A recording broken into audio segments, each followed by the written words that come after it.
Hello students, welcome to online class of physics. Today in this lecture we are going to start a new topic for class plus 1. This topic is from chapter 4 motion in a plane. और topic का नाम क्या है? हम सीख रहे थे vector multiplication, उसके अंदर आज हमें स्टार्ट करनी है क्रॉस प्रोडक्ट, राइट? हमने सीखा था कि जब किन्हीं दो वेक्टर्स को मल्टीप्लाई करना होता है तो दो वेक्टर्स को मल्टीप्लाई करने के दो डिफरेंट तरीके हैं। एक सिचुएशन हो सकती है कि दो वेक्टर्स मिलके आपको कोई स्केलर रिजल्ट दे रहे हैं, that is called scalar product. अब कुछ सिचुएशंस ऐसी होती हैं फिजिक्स में जहां पे दो वेक्टर्स मल्टीप्लाई होके आपको एक वेक्टर दे रहे होते हैं। In those cases we do cross multiplication of two vectors, this is also known as vector product. The reason behind this is very simple कि आपको जो दो वेक्टर्स का रिजल्ट आएगा वो भी वेक्टर ही होगा। So the resultant of the multiplication of two vectors gives you another vector, that is why it is called vector product. So how do we define it? First of all very simply हम इसको define कैसे करते हैं? आप suppose कर लीजिए कि मेरे पास दो वेक्टर्स हैं, they are lying in a plane, वो किसी प्लेन में लाई कर रहे हैं। I have two vectors, vector A and vector B, इनके बीच में एंगल थीटा है। I have to multiply them.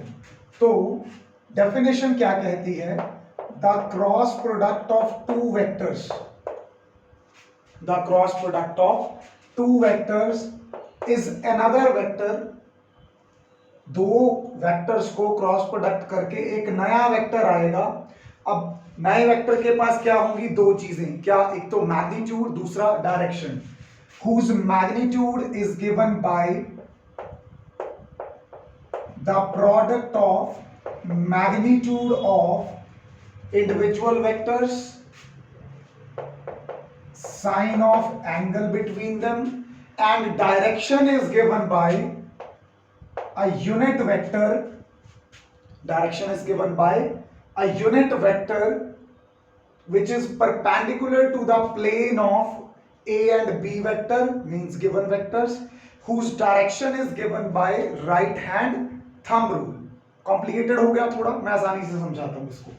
देखो, दो वेक्टर्स की क्रॉस प्रोडक्ट करके भी, दो वेक्टर्स की क्रॉस प्रोडक्ट करके भी हमारे पास एक वेक्टर आता है। अब एक वेक्टर के पास कितनी चीजें होती हैं? दो चीजें। एक तो होता है उसके पास मैग्नीट्यूड, दूसरी होती है डायरेक्शन। दो वेक्टर्स की क्रॉस प्रोडक्ट करके भी एक वेक्टर आता है। एक वेक्टर के पास दो चीजें होती हैं, मैग्नीट्यूड एंड डायरेक्शन। मैग्नीट्यूड दिया जाता है कैसे? पहले वेक्टर का मैग्नीट्यूड, सिंपल प्रोडक्ट, दूसरे वेक्टर का magnitude and sine of angle between them. ये तो दे दिया मैग्नीट्यूड। डायरेक्शन कैसे देंगे? Direction is given by a unit vector, let's say कौन? एन कैप, लेट्स से, ठीक है? एन कैप वो यूनिट वेक्टर है जो ए और बी का जो क्रॉस प्रोडक्ट करके वेक्टर आ रहा है उसकी डायरेक्शन दे रहा है। अब ये किधर होगा?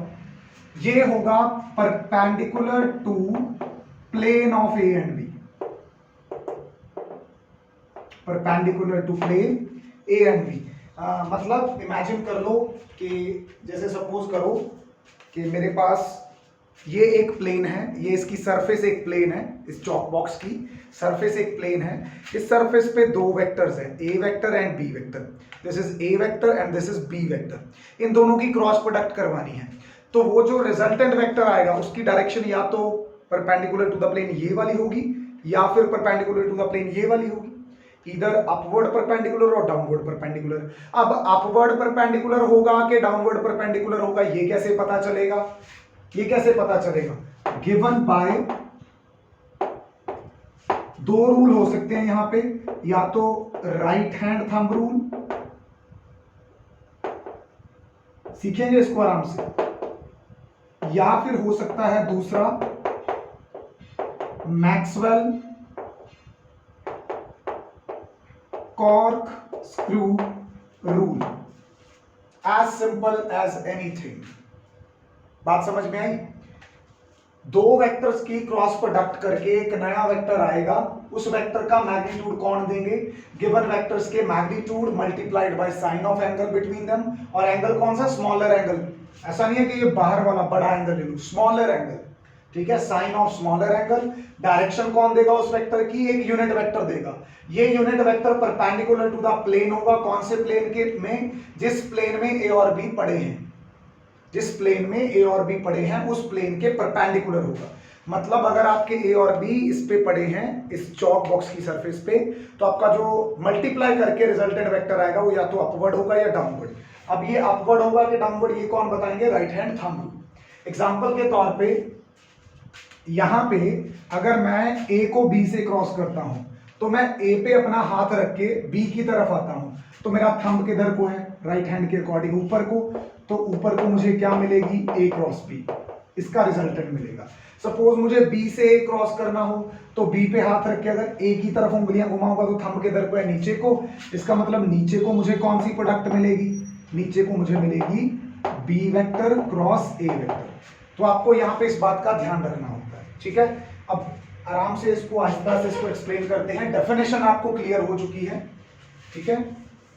क्या होती है डेफिनेशन, कि अगर दो वेक्टर्स का क्रॉस मल्टीप्लाई कर रहे हैं तो उनकी जो क्रॉस प्रोडक्ट है उसका रिजल्टेंट भी एक मैग्नीट्यूड होगा, एक वेक्टर होगा।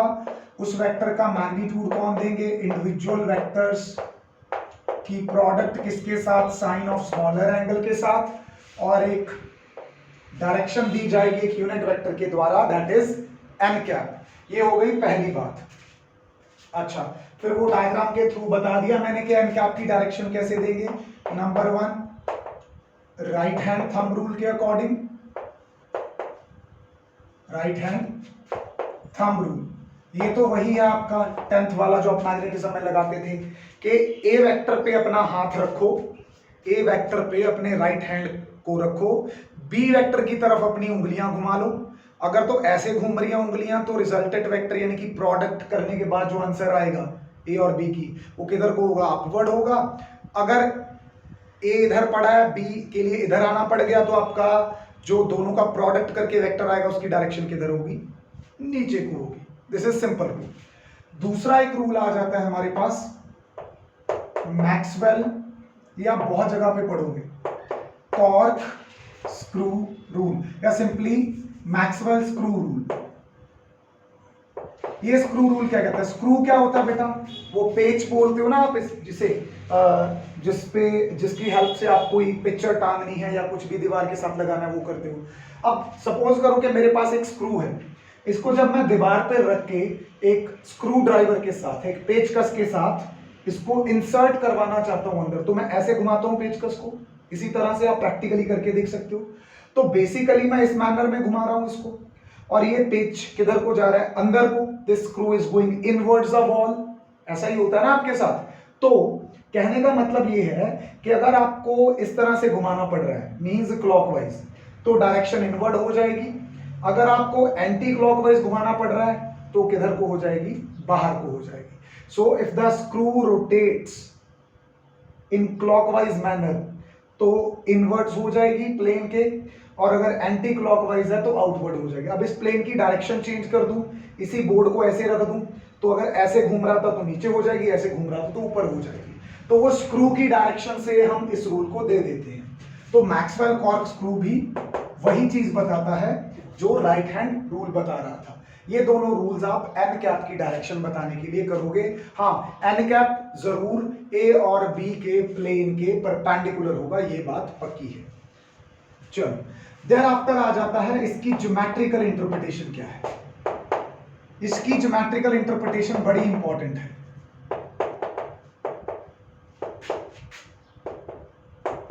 ध्यान से देखना, एक डायग्राम के थ्रू समझाऊंगा आपको।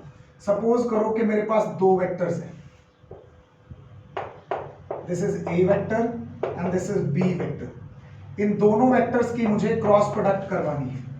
तो ए वेक्टर की बी वेक्टर के साथ क्रॉस प्रोडक्ट बाय डेफिनेशन क्या होती है, वो होती है ए वेक्टर का मैग्नीट्यूड, बी वेक्टर का magnitude, sine of theta n cap, यही होती है। क्या मैं इसको अगले स्टेप में इस तरह से लिख सकता हूँ? ये तो सिर्फ नोटेशन है ना, पता है कि सिर्फ ए लिखूंगा तो मैग्नीट्यूड लेना है, ऊपर वेक्टर डालूंगा तो डायरेक्शन भी साथ में बतानी है। तो मे आई राइट इट लाइक दिस? बिल्कुल लिख सकते हैं सर। अब दोनों तरफ मॉडुलस ले लो, ए क्रॉस बी का मॉडुलस, इधर इंडिविजुअली मॉडुलस लोगे तो ए का तो मॉडुलस पहले ही ले चुके हो, बी का भी मॉडुलस पहले ले चुके हो, साइन की कोई पॉजिटिव वैल्यू ले लोगे, वो हमें पता है कि 0 से लेके 90 के बीच में स्मॉलर एंगल लेना है ना, ये वाला 0 से लेके 90 के बीच में साइन की वैल्यूज क्या होती हैं? पॉजिटिव। तो ए बी साइन थीटा तो एज इट इज लिख लोगे, साथ में क्या आ जाएगा? एन कैप आ जाएगा आपका। बात समझ गए मेरी? अब एन कैप क्या था? यूनिट वेक्टर, उसका मैग्नीट्यूड कितना होगा? 1। अल्टीमेटली आपके पास क्या बच गया? A B sine of theta. अब कमाल आता है यहां पे, जरा बी की नोक से एक प्रोजेक्शन गिरा दो ए के ऊपर। तो अगर आपके पास ये यहां पे रेज थी, इसको मैं कंप्लीट कर लूं एक पैरेललोग्राम बना के, यानी कि ए वेक्टर को उसके पैरेलल शिफ्ट कर दूं, बी वेक्टर को उसके पैरेलल शिफ्ट कर दूं। ये लो, ए वेक्टर को शिफ्ट कर दिया उसके पैरेलल और बी वेक्टर को उसके पैरेलल शिफ्ट कर दिया, ठीक है। तो ये जो मेरी पैरेललोग्राम है u v w x, इस पैरेललोग्राम में अगर मैं इस पॉइंट को जहां पे प्रोजेक्शन आके गिरी है y कह दूं and this was angle theta, तो u y की वैल्यू कितनी है? कोई बताएगा मुझे? What is the value of u y? इस u y की जो not u y, this x y, इस x y की जो वैल्यू होगी, इस x y की, इस एक्स वाई की जो वैल्यू होगी दैट विल बी, बताओ क्या होगी? बी ऑफ साइन थीटा, क्योंकि आप इस ट्राइंगल पे साइन थीटा लगाओ, क्या होगा? Perpendicular upon hypotenuse, who is perpendicular, ये तो निकालना ही है। हाइपोटेन्यूज कौन है? बी। तो अगर साइन थीटा परपेंडिकुलर यानी कि एक्स वाई अपॉन हाइपोटेन्यूज यानी कि यू एक्स है, तो अल्टीमेटली एक्स वाई तो आपको निकालना था, यू एक्स क्या है? बी वेक्टर का मैग्नीट्यूड। तो आपके पास एक्स वाई क्या आ जाएगी? बी ऑफ साइन थीटा, यही आ जाएगी ना लेंथ। तो अब मैं इसको जरा तोड़ के लिखता हूं, ए वेक्टर का magnitude, B sine theta component, what is A? This is length UV. बात समझ रहे हो? ये यूवी लेंथ है A vector. What is B sine theta? This is X Y. These are the parts of a parallelogram. इसका मतलब ये है कि अगर किसी पैरेललोग्राम के अंदर मैं uv और xy को देखूं तो uv क्या है इस पैरेललोग्राम का? बेस। xy इस पैरेललोग्राम की क्या है? Height. What is base into height? What is base into height of a parallelogram? Base into height of a parallelogram is nothing but area of parallelogram. So what do you see from here? ये तो result expected ही नहीं था। क्या देखा हमने कि अगर मैं A vector cross B vector, if they represent the two adjacent sides of a parallelogram, उनकी क्रॉस प्रोडक्ट लेके उसका मॉडुलस ले लेता हूं, तो मेरे पास उस पैरेललोग्राम का क्या आ जाता है? Area. So what is the geometrical interpretation of cross product? The geometrical meaning or the geometrical interpretation of cross product is that the modulus of cross product of two vectors gives the area of the parallelogram if these two vectors tells about the two adjacent sides of the parallelogram. अगर ये a और b vector किसी parallelogram की adjacent sides हैं तो इनकी cross product का modulus उस पैरेललोग्राम का आपको क्या दे देगा? एरिया दे देगा। This is the geometrical meaning of cross product. This is very important for us, इसको आप ध्यान में रखेंगे। चलो, ज्योमेट्रिकल मीनिंग खत्म करने के बाद एक चीज और भी हो सकती है यहाँ पे। सपोज करो कि मैं यहाँ पे क्या करूं, अभी आप ध्यान से देखना। If I just a moment, अरे भाई पे अटेंशन। अगर मैं इस ट्राइंगल को हाफ कर दूं तो एरिया भी हाफ हो जाएगा। तो अगर हमें एरिया ऑफ ट्राइंगल निकालना है तो ये जो मैग्नीट्यूड है इसका भी हाफ कर देगी, क्योंकि पैरेललोग्राम दो इक्वल ट्राइंगल से मिलके बनी, अगर उसको डायगोनल से हाफ कर दूं मैं, बात समझ रहे हो आपने। सपोज ये यहां से काट दूं इस पैरेललोग्राम को, तो आधी डायगोनल आधी जो पैरेललोग्राम इधर है आधी इधर है, तो इसका मतलब मुझे अगर ट्राइंगल का एरिया भी निकालना है तो मैंने जो मॉडुलस निकाला है इसका हाफ कर दूं, यानी कि इसी को मैं कैसे लिख सकता हूं, half of A cross B अगर मैं कर दूं तो मेरे पास क्या आ जाता है, एरिया ऑफ ट्राइंगल। तो ये दो बातें आपके बहुत काम की हैं। अगर आपको किसी पैरेललोग्राम का एरिया निकालना है और उसकी दो एडजेसेंट साइड किसी वेक्टर के द्वारा रिप्रेजेंट की जाती हैं, तो आप उसका क्रॉस प्रोडक्ट करके मॉडुलस कर दो। अगर उसकी आधी ट्राइंगल का आधे हिस्से का निकालना है तो उसी क्रॉस प्रोडक्ट के मॉडुलस को हाफ कर दो। ये बड़ी इंपॉर्टेंट चीज थी जो हमें यहाँ पे समझनी थी। अगली चीज जो हमें यहाँ पे समझनी है, it is the properties. Properties से पहले इसकी कुछ फिजिकल एग्जांपल्स कर लेते हैं। क्यों, ये तो पता हो कि फिजिक्स में क्रॉस प्रोडक्ट यूज कहां पे होनी है ना। This is very important. The first example where you will use this cross product is torque. अब आप कहोगे कि सर ये तो पहली बार सुना है। बेटा टॉर्क क्या होता है, इमेजिन करो कि मेरे पास ये एक किताब है ना, ये किताब यहां से ओपन है सपोज ऐसे, तो इस किताब को बंद करने के लिए मैं इस पोर्शन पे क्या लगाता हूं, फोर्स। तो मेरी फोर्स इसमें क्या पैदा करती है, टॉर्क। टॉर्क क्या कर रहा है, यहां पे रोटेशनल इफेक्ट पैदा कर रहा है। क्यों, अगर यहां पे मैं एक पेंसिल फिक्स कर दूं इस बेस पे और नीचे एक चॉक बोर्ड हो, तो इस किताब को जब मैं बंद करूंगा तो वहां पे क्या बन जाएगी, एक आर्क बन जाएगी ना बोर्ड पे ऐसे। अच्छा, इस किताब को पूरा खोल के ऐसे वापस मोड़ के वापस फिर से आर्क बनाऊंगा तो वो एक सर्कल फॉर्म करेगी। तो बेसिकली मेरे यहाँ पे फोर्स लगाने की वजह से इस किताब की वो एक साइड में क्या पैदा हुआ, रोटेशनल मोशन। तो ऐसी फोर्स जिसका इफेक्ट टर्निंग होता है, रोटेशनल होता है, उस फोर्स को उसको क्या बोलते हैं, टॉर्क बोलते हैं। सो torque is the rotational effect of the force. Torque is the rotational effect of the force. आपको याद होगा 10th क्लास में जब आप इलेक्ट्रिक मोटर या जनरेटर पढ़ते थे, तब आप इलेक्ट्रिक मोटर के प्रिंसिपल में बताते थे कि when A current carrying coil is placed in magnetic field, it experiences a force which rotates it, या इट एक्सपीरियंसेस ए टॉर्क, ऐसा कह देते थे। क्योंकि कॉइल जो है मोटर के अंदर गोल घूमती है, तो अगर कोई चीज सर्कुलर मोशन में है, रोटेशनल मोशन में है, तो उसके ऊपर जो फोर्स काम कर रही है दरअसल उसके अंदर क्या पैदा करती है, टॉर्क पैदा करती है। अब ये टॉर्क का जो एक्सप्रेशन है ये किसके बराबर होता है, ये उस रोटेशनल मोशन का रेडियस कितना है, क्रॉस प्रोडक्ट उस पर फोर्स कितनी लगाई गई थी। तो अगर आपको उसका रेडियस पता है, मतलब यहां पे रेडियस कौन था, देखो यहां पे रेडियस कौन था, ये वाली फिक्स लाइन हो गई, इस लाइन को मैं घुमा रहा हूं, तो ये जो साइड है ये उस रोटेशनल मोशन का क्या फॉर्म करेगी, रेडियस फॉर्म करेगी, राइट। और इस पे जितनी मैंने फोर्स लगाई इनकी क्रॉस प्रोडक्ट। दूसरी एग्जांपल मेरे पास जो यहां पे है वो है एंगुलर मोमेंटम।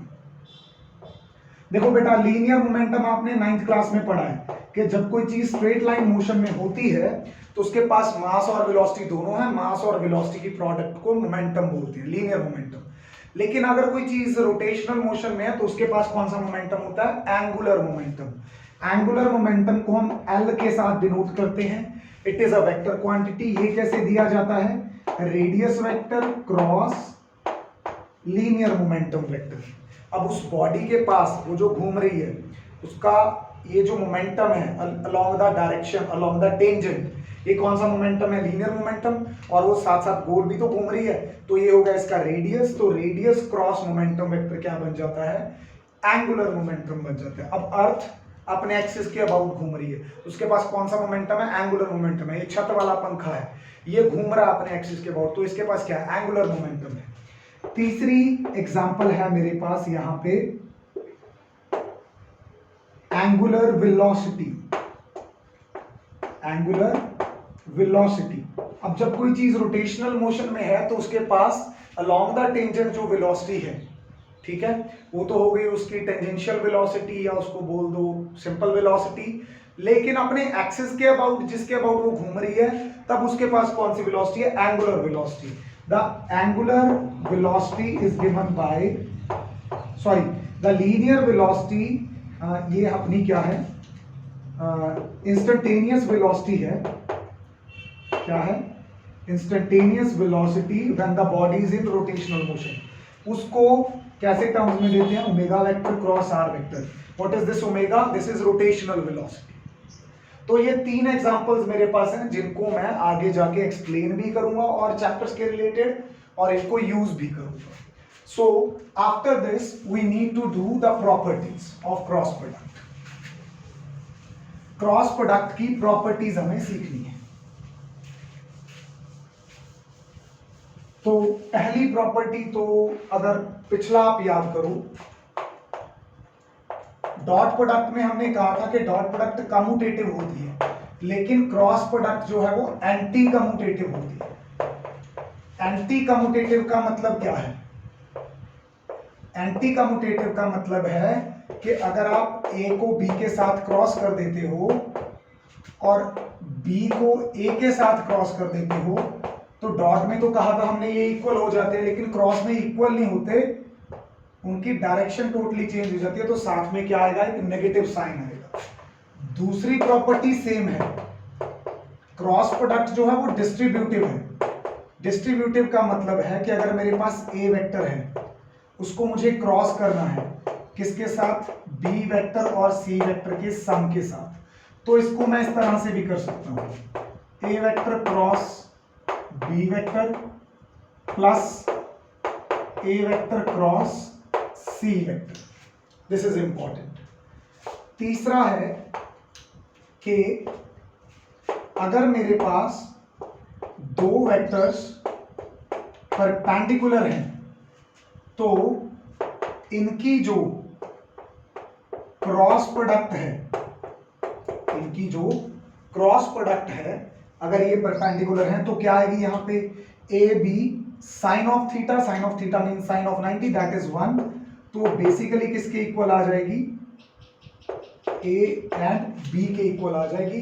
अगर आपको डायरेक्शन बतानी पड़ेगी साथ में तो एन कैप लिख देना, अगर इसका मैग्नीट्यूड बताना है तो सिंपली ए बी आएगा, राइट? इसका मतलब ये है कि अगर मैं नेक्स्ट पॉइंट पे आ जाता हूं, that I need to tell you here is, साथ में क्या बताई जाती है? उसकी डायरेक्शन। डायरेक्शन क्या होगी? Perpendicular to the plane of A and B. अब यहां पे मैं एक इंपॉर्टेंट रिजल्ट ड्रॉ करने जा रहा हूं। किसके लिए? ध्यान देना, किसके लिए? पुराने साथी हैं आपके, ऑर्थोगोनल ट्राइड के लिए। ऑर्थोगोनल ट्राइड क्या होती है? अगर आपके पास एक कोऑर्डिनेट सिस्टम है एक्स वाई जेड, तो इसके अलोंग आई कैप लेते हैं, इसके अलोंग जे कैप लेते हैं, इसके अलोंग के कैप लेते हैं, तीनों एक दूसरे के परपेंडिकुलर होते हैं। तो इसका मतलब ये है कि अगर मैं आई क्रॉस जे वेक्टर करूंगा, तो मेरे पास इधर क्या आएगा? आई का मैग्नीट्यूड, समझते जाओ, जे का मैग्नीट्यूड, इनके बीच में एंगल कितना है? साइन ऑफ 90, वो तो 1 हो गया, लिखो चाहे ना लिखो, साइन 91 हो गया ना यहाँ पे। साथ में क्या आना है? एक ऐसा यूनिट वेक्टर जो कि आई और जे के प्लेन के क्या है? परपेंडिकुलर। और डायरेक्शन कैसे दी जाएगी? आई पे हाथ रख के जे पे उंगलियां घुमा लो। तो अगर मैं आई के ऊपर हाथ रख के, इसको थोड़ा सही कर लें, कोऑर्डिनेट सिस्टम को अकॉर्डिंगली चेंज हो जाता है ये, ठीक है? Suppose I have X axis on this side, Y axis on this side, तो आई कैप इस तरफ है मेरा, जे कैप इस तरफ है, के कैप इस तरफ। तो अगर मैं अपना हाथ आई पे रखे, आई एक्स एक्सिस इस तरफ है, वाई एक्सिस इस तरफ है, जेड एक्सिस ऊपर को है। अगर मैं आई पे हाथ रख के जे की तरफ उंगलियां घुमाऊं, तो मेरा थंब किधर को है? ऊपर को। ऊपर कौन सा कैप है? ऊपर के कैप है, तो यहाँ पे आ जाएगा के कैप। आई और जे का मैग्नीट्यूड तो 1 होगा। इसका मतलब यहां से ये पता चल जाता है कि आई और जे की क्रॉस क्या है? के। पहली बात पता चली। सिमिलरली अगर मैं J क्रॉस K कर दूं तो वो क्या आ जाएगा I। ठीक है, इसी तरह से अगर मैं आगे K क्रॉस I कर दूं तो वो क्या आ जाएगा J। आप करके देख सकते हो, मैंने एक समझा दिया आपको कैसे है। अच्छा, इसको याद रखने के लिए हम एक साइकिल बना लेते होते हैं। क्या बना लेते होते हैं? साइकिल। ये I, ये अपना J, ये हो गया K। ध्यान रखना, जब आप I से J पे जाओगे तो आपके पास आंसर में क्या आ जाएगा? K। जब आप I को J के साथ क्रॉस करोगे तो आंसर क्या आ जाएगा? K। अगर K को I के साथ क्रॉस करोगे तो आंसर क्या आ जाएगा? सॉरी, J को K के साथ करोगे तो आंसर क्या आ जाएगा? I। दोबारा समझो, I को J के साथ किया तो क्या बन गया? K। J को K के साथ किया तो क्या बन जाएगा? I। K को I के साथ करोगे तो क्या बन जाएगा? J। साइकिल क्या हो गया? कंप्लीट। अगर आप ऐसा करते हो तो आपके पास रिजल्ट्स क्या रहेंगे? पॉजिटिव। मतलब I और J की क्रॉस जो है आपको प्लस K कैप देगी, J और K की क्रॉस प्लस I कैप देगी, K और I की क्रॉस प्लस J कैप देगी। इस बात का आप ध्यान रखना। बात समझ में आई? बाई चांस आपको उल्टा करना पड़ेगा, जैसे ये फर्स्ट प्रॉपर्टी अप्लाई करो, अगर आपके पास I cross J K cap के बराबर है, अगर आपको बाई चांस यहां पे J cap cross I cap करना पड़ गया, तो पहले आपने A इंटू B किया था, अब क्या कर दिया? B इंटू A, तो आपका आंसर बस क्या हो जाएगा? माइनस हो जाएगा, यानी कि यहां पे क्या आ जाएगा? Negative of K cap. उसी तरह से अगर मुझे J क्रॉस K ना करना पड़ा, वहां पे K क्रॉस J करना पड़ गया, तो मेरा आंसर क्या बन जाएगा? Minus I। अगर मुझे K क्रॉस I की बजाय I क्रॉस K करना पड़ गया, तो मेरा आंसर क्या आ जाएगा? Minus of J। तो इसका मतलब एक साइकिल और बन सकता है। वो साइकिल क्या बनेगा? अगर I J K है मेरे पास और मुझे उल्टा चलना पड़ गया घड़ी से, तो जब अगर मैं J को I के साथ क्रॉस करूंगा तो क्या आएगा मेरे पास? Minus of K। देखो, J को I के साथ क्रॉस करना पड़ गया तो क्या आएगा? Minus of K। साइकिल से रिलेट होता है ना। अगर I को K के साथ करना पड़ गया, अगर I को K के साथ करना पड़ गया तो साइकिल ऐसे घूमेगा, आंसर क्या आएगा? Minus J। अगर I को K के साथ करना पड़ गया, I को K के साथ करना पड़ गया तो आंसर क्या बनेगा? Minus J। अगर आगे मुझे J को I के साथ करना पड़ गया, J को I के साथ, तो क्या बनेगा? Minus K। तो इस तरह से आपके पास तीनों रिजल्ट इस तरह से बन जाएंगे। अगर आप क्लॉकवाइज घूमते हो I J K ऐसे रख के, तो आपके रिजल्ट पॉजिटिव। अगर आप एंटी क्लॉकवाइज घूमते हो वैसे ही I J K को रख के, तो रिजल्ट क्या आएंगे? नेगेटिव। तो ये आपको याद रखनी है। देखो, सीधा तरीका भी है, I J K से वापस I पे आना है, तो सब चीजें क्या रहेंगी? पॉजिटिव। अगर इसको तोड़ा, उल्टा चले, तो रिजल्ट क्या हो जाएंगे? नेगेटिव। I से J पे जाओगे, I को J के साथ क्रॉस करोगे तो प्लस K, ठीक है। J को K के साथ करोगे तो प्लस I, और I को फिर से J के साथ करोगे तो प्लस K। अगर उल्टा चलोगे, इससे राइटिंग की डायरेक्शन से उल्टा चलोगे तो नेगेटिव में हो जाएंगे। So these are very important results, इनको न्यूमेरिकल्स में यूज करेंगे, ठीक है। आगे आ जाता हूं मैं चौथी प्रॉपर्टी पे। This is again very important. अगर मेरे पास दो वेक्टर्स पैरेलल हैं तब क्या होगा? दो वेक्टर पैरेलल होने का मतलब उनके बीच में जो एंगल है वो क्या हो गया? 0 हो गया। उनके बीच में एंगल क्या हो गया? 0 डिग्री। अब साइन 0 क्या होता है? 0। अगर साइन 0 0 होता है तो इसका मतलब ये जो फॉर्मूला था A क्रॉस B का, विच वॉज A का मैग्नीट्यूड B का magnitude sine of theta into n cap, अगर बाई चांस यहाँ पे साइन 0 आ गया तो सब कुछ ही 0 हो गया। इसका मतलब A और B की क्रॉस प्रोडक्ट क्या हो जाएगी? वहां पे 0। जैसे डॉट प्रोडक्ट में अगर परपेंडिकुलर होते थे तो डॉट प्रोडक्ट 0 हो जाती थी, अगर पैरेलल होंगे तो क्रॉस प्रोडक्ट 0 होगी। इसका मतलब आई कैप की आई कैप के साथ, जे कैप की जे कैप के साथ, के कैप की के कैप के साथ क्रॉस प्रोडक्ट क्या रहेगी? 0, क्योंकि आई आई के तो पैरेलल ही है, जे जे के पैरेलल है, के पैरेलल है। तो सिमिलर ऑर्थोगोनल यूनिट वेक्टर्स की क्रॉस प्रोडक्ट क्या होती है? 0 होती है। ये चार प्रॉपर्टीज आपकी काम की हैं। Next and last important property, उस पर थोड़ा फोकस करना क्योंकि वो आपके लिए बिल्कुल नई चीज है, ठीक है। आपने अभी उसके बारे में नहीं सुना, लेकिन आप 10+2 में यानी कि अगले साल जिन बच्चों के पास मैथ है उसके रिलेटेड एक चैप्टर करोगे, आपको सबसे आसान और सबसे इंटरेस्टिंग चैप्टर लगने वाला है। अभी हमने बोल दिया कि अगर हमें ए और बी को क्रॉस करना है तो हमें ए और बी पता हो वेक्टर, फिर उनका हम क्या निकालेंगे, 1 by 1 मैग्नीट्यूड निकालेंगे, और इन दोनों के बीच का एंगल पता हो तो उसका साइन ले लेंगे और एन कैप बता देंगे हम दोनों में से कोई एक रूल यूज करके, वेदर मैक्सवेल्स स्क्रू रूल और राइट हैंड रूल। एक क्वेश्चन मेरा यहां पे ये है कि सपोज करो आपको ए और बी वेक्टर तो दे दिए लेकिन उनके बीच का एंगल नहीं बताया, can you use this formula? Not at all, आपके पास आंसर नहीं आएगा जब तक आप थीटा की वैल्यू नहीं भरोगे, साइन थीटा वेक्टर तो वैसे ही अटका रहेगा। So there is another way जिसमें आप ए और बी को क्रॉस प्रोडक्ट करवा सकते हो बिना एंगल की हेल्प के। Let me tell you how. हमें पता है कि ए वेक्टर को अगर कार्टेशियन कोऑर्डिनेट्स की फॉर्म में लिखें तो क्या लिखेंगे, ए एक्स आई कैप, ए वाई जे कैप, ए जेड के कैप। और अगर बी वेक्टर को कार्टेशियन कंपोनेंट्स की फॉर्म में लिखना हो तो बी एक्स आई कैप, बी वाई जे कैप, बी जेड के कैप। तो सपोज करो आपको ए वेक्टर और बी वेक्टर गिवन है, थीटा एंगल नहीं गिवन, तो आप इन वेक्टर्स के कार्टेशियन कंपोनेंट्स को आई जे के कैप के साथ लिख सकते हो by using one mathematical thing, that mathematical thing is called determinant. क्या बोलते हैं उसको, डिटर्मिनेंट।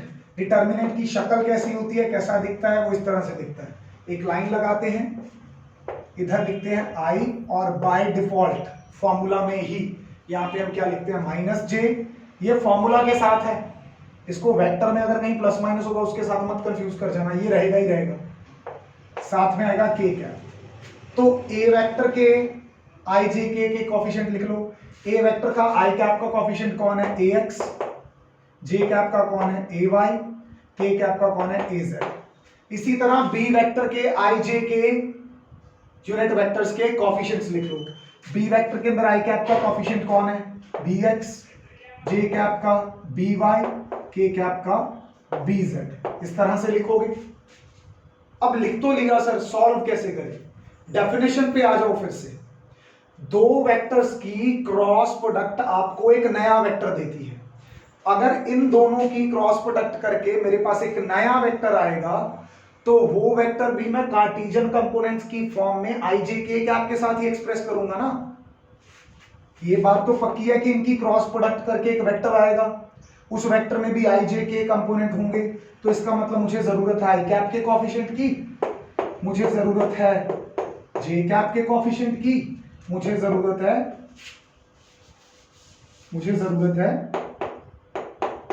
के कैप के कोफिशिएंट की। अब ये कोफिशिएंट्स मैं निकालूं कैसे, दो वेक्टर्स की क्रॉस करके एक नया वेक्टर आता है, वो वेक्टर भी आई जे के कैप की फॉर्म में एक्सप्रेस होगा, इसकी और इसकी फॉर्म में। लेकिन आई कैप का कोफिशिएंट कौन होगा, जैसे आई कैप का कोफिशिएंट यहाँ पे ए एक्स है, यहाँ पे बी एक्स है, तो यहां कितना होगा, जे कैप का कोफिशिएंट कितना होगा फाइनल आंसर में, के कैप का कोफिशिएंट कितना होगा। तो उसको निकालने का तरीका बता रहा हूं, वो सुन लो ध्यान से।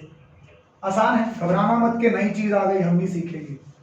सीखोगे तभी तो आगे बढ़ोगे, अभी तो सक्सेसफुल होगे लाइफ में। You have to learn.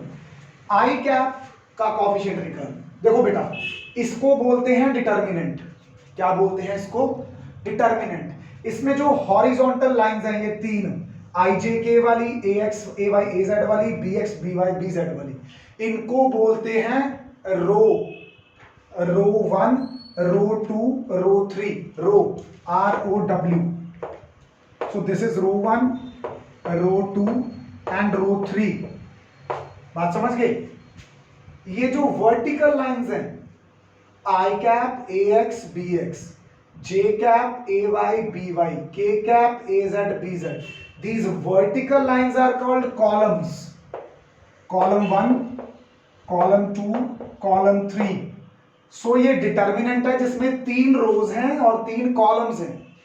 अगर आपको I cap का कॉफिशिएंट निकालना है तो I cap का कॉफिशिएंट निकालने के लिए I cap लाई कहां पे कर रहा है? रो 1 में और कॉलम 1 में लाई कर रहा है. तो इसकी आप रो भूल जाओ, इसकी कॉलम भूल जाओ. मतलब मैं इसको हाइड कर लूं और इसको हाइड कर लूं. क्या बचा सिर्फ मेरे पास? ये चारों बचे हैं ना. तो इनकी जो प्रोडक्ट है वो हमें आंसर देगी. एक कैसे करनी है प्रोडक्ट वो सीख लो, अभी जल्दी मत करो, ये नई चीज है. फिर इसी तरह से चाहिए होगा मुझे जे कैप का कॉफिशिएंट. किसका कॉफिशिएंट? जे कैप का. तो जे कैप को अपने दिमाग में सर्कल कर लो. कर लिया?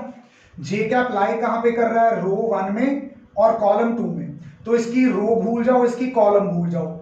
मतलब ये भूल जाओ और ये भूल जाओ. क्या बचा आपके पास? AX BX AZ BZ. तो उसको लिख लो. ये बड़े डिटर्मिनेंट के छोटे छोटे टुकड़े कर लिए.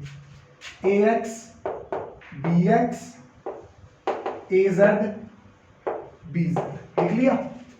अब इसी तरह से K कैप का कॉफिशिएंट निकालेंगे. K कैप के कॉफिशिएंट को दिमाग में सर्कल कर लो. K कैप पड़ा कहां पे है? रो 1 में पड़ा है लेकिन कॉलम 3 में पड़ा है. तो रो 1 को हाइड कर लो, कॉलम 3 को हाइड कर लो जिसमें पड़े हैं. बचा क्या? AX BX AY BY. तो इसको लिख दो. किसके साथ? K कैप के साथ.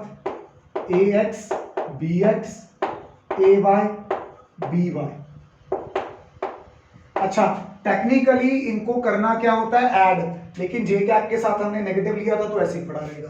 सर ये भी लिख लेंगे, ये तो कौन सा डिफिकल्ट है. उसकी कॉलम हाइट रो हाइट जो बचा लिख लो. फिर जिसका निकालना है उसकी कॉलम हाइट उसकी रो हाइट वो लिख दो. फिर जो तीसरा निकालना है उसकी रो हाइट कॉलम हाइट जो बचा वो लिख दो. इसके बाद क्या? इसके बाद पहले का मतलब है कि ऑर्डर यही रखना है जिस वे में समझा रहा हूं. इसको इसके साथ मल्टीप्लाई करना है. तो क्या आएगा? AY BZ माइनस इसको इसके साथ मल्टीप्लाई कर दो BY AZ. ये लो. जब ऐसा करोगे आपका आई कैप का कॉफिशिएंट हो गया. बात समझ गए? माइनस जे कैप का कैसे? बिल्कुल वैसे ही. इसको इसके साथ मल्टीप्लाई यानी कि AX BZ माइनस. इस माइनस का कोई लेना देना नहीं है, तो फॉर्मूला से चलता आ रहा है. डिटर्मिनेंट से बाहर वैसे ही पड़ा रहेगा, बाद में देखेंगे. अगर ये ब्रैकेट का आंसर नेगेटिव में हुआ तो plus plus minus minus plus हो जाएगा. अगर ये ब्रैकेट का आंसर प्लस आया तो प्लस माइनस माइनस में हो जाएगा. ठीक है? तो इसको फिर इसके साथ BX AZ. आसान है. प्लस K कैप AX को पहले करेंगे BY के साथ, फिर BX को AY के साथ. यानी कि अल्टीमेटली A और B वेक्टर की क्रॉस करने का मेरे पास एक ऐसा फॉर्मूला आ गया है जिसमें मुझे उसके कार्टेशियन कंपोनेंट पता होंगे. मुझे AX AY AZ BX BY BZ तीनों पता हैं. 6 के 6, 3 उसके 3 उसके. अगर मुझे वो 6 के 6 पता है तो मैं नया वेक्टर अपना बना सकता हूं जो कि इनकी क्रॉस प्रोडक्ट का आंसर होगा. पर अब डायरेक्टली ये फॉर्मूला तो रट्टा मारना आसान नहीं है. हालांकि तरीका है इसको याद करने का, पर क्यों रोट मेमोराइजेशन क्यों करें हम? आप ये डिटर्मिनेंट बनाना सीखो. ये 2 वेक्टर दिए होंगे, उसका एक डिटर्मिनेंट बनाना, इसको बनाना, इसको बनाना. तो अल्टीमेटली न्यूमेरिकल सॉल्व करने के लिए ये आप स्टेप नंबर 1, स्टेप नंबर 2 और ये स्टेप नंबर 3 तीनों से काम लेना. I will not force you to learn this formula directly. Determinant बनाओ, सॉल्व कर दो. लेकिन ये पता चल गया कि इसका डायरेक्ट आंसर है. अब मैं आपको डायरेक्टली ये इक्वेशन दे देता वो तो क्रैमिंग वाली बात हो जाती. ठीक है? तो क्या बताया मैंने कैसे सॉल्व करते हैं? डिटर्मिनेंट बना के सॉल्व करते हैं. So this was all about today's lecture and you know the rest. अगले लेक्चर में हम इसके न्यूमेरिकल्स करेंगे ताकि कॉन्सेप्ट हमारा और सॉलिड हो जाए. Thank you.